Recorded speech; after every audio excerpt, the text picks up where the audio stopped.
Hi అండి, నమస్కారం. నేను మీ Venugopal Reddy from Josh Innovations private limited, Edunine career guidance మరియు జోష్ ఓవర్సీస్ కన్సల్టెన్సీ సంయుక్తంగా విద్యార్థుల కోసం అనేటువంటి అనేక వీడియోస్ నేను రూపొందిస్తున్నాను. ఇప్పుడు మనం అన్ని దేశాలకు అడ్మిషన్లు చేస్తూ ఉన్నాం.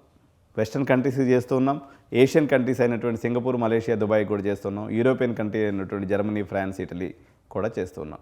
అయితే తల్లిదండ్రుల్లో సింగిల్ ఫ్యామిలీస్ ఎక్కువైపోయినందువల్ల పిల్లల్ని దూర ప్రాంతాలకి యూజీ లెవెల్లో పంపించాలంటే చాలా ఇబ్బంది ఉంది. అందువల్ల ఆర్వి, బిఎంఎస్, ఎంఎస్ఆర్ఐటి లేదా సిబిఐటి, విఎన్ఆర్ కాలేజీలో 40 లక్షల నుంచి 80 లక్షలు పెట్టడానికైనా రెడీ ఉన్నారు తప్ప క్యూఎస్ ర్యాంక్డ్ యూనివర్సిటీస్ ఉన్నాయండి బయటికి పంపించినంటే, సార్ మాకు పిల్లల్ని అంత దూరం ఇంత చిన్న ఏజ్ కదా సార్, వాళ్ళని ఎప్పుడు వదిలిపెట్టలేము సార్, ఇక్కడ ఏదైనా మంచి కాలేజ్ ఉంటే చెప్పండి సార్, ఎంతైనా పెట్టుకుంటాం సార్, ఇట్లా అనేటువంటి పేరెంట్స్ చాలామంది ఉంటారు.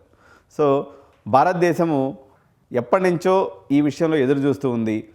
కొట్టడము ఇప్పుడు మనకి ప్రధానమంత్రి గిఫ్ట్ సిటీలో మొదట తీసుకొచ్చారు. సో నేను అనుకున్నాను మొత్తం అక్కడే కాన్సన్ట్రేట్ అయిపోద్దని చెప్పేసి. మొట్టమొదటిసారిగా డైకెన్ యూనివర్సిటీ వచ్చింది, వులంగాంగ్ యూనివర్సిటీ వచ్చింది, అనేక ఫారిన్ యూనివర్సిటీస్ కూడా గుజరాత్లోని గిఫ్ట్ సిటీలో వాళ్ళ యొక్క ఆఫ్ క్యాంపస్లను పెట్టడం అనేది జరిగింది. ఈ సంవత్సరం ప్రపంచంలో 3 పెద్ద గ్రూప్స్ గురించి మనం మాట్లాడదాం. Ivy league colleges of America, G8 colleges of Australia and Russell group of UK. ఈ 3 ప్రపంచంలో ఒకే లెవెల్ లేదా భారతదేశంలో ఉన్నటువంటి టాప్ 5 ఐఐటీస్. వీటికి ప్రపంచవ్యాప్తంగా ఒక గుర్తింపు, ఒక ప్రతిష్ట ఉందన్నమాట.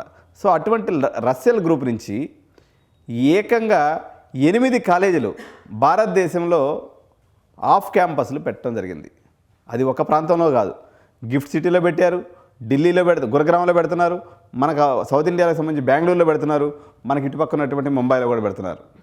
సో ఈ క్యాంపస్లు ఏంటి, వీటికి మన భారతదేశం రావడం వల్ల మనకేంటంటే ఎటువంటి ఉపయోగం ఉంటుంది, ఏ రకమైనటువంటి ఫీజులు ఉండబోతున్నాయి, వీటి యొక్క క్యూఎస్ ర్యాంకింగ్ ఏంటి. రస్సెల్ గ్రూప్ అనేది ఐవీ లీగ్ కాలేజెస్ స్థాయి గ్రూప్ అనమాట. సో వీళ్ళకి దగ్గర ఒక 40 యూనివర్సిటీస్, యూకేలో ఉన్నటువంటి ప్రతిష్టాత్మకమైనటువంటి అన్ని యూనివర్సిటీస్ రస్సెల్ గ్రూప్ నుంచి వచ్చినటువంటిదే.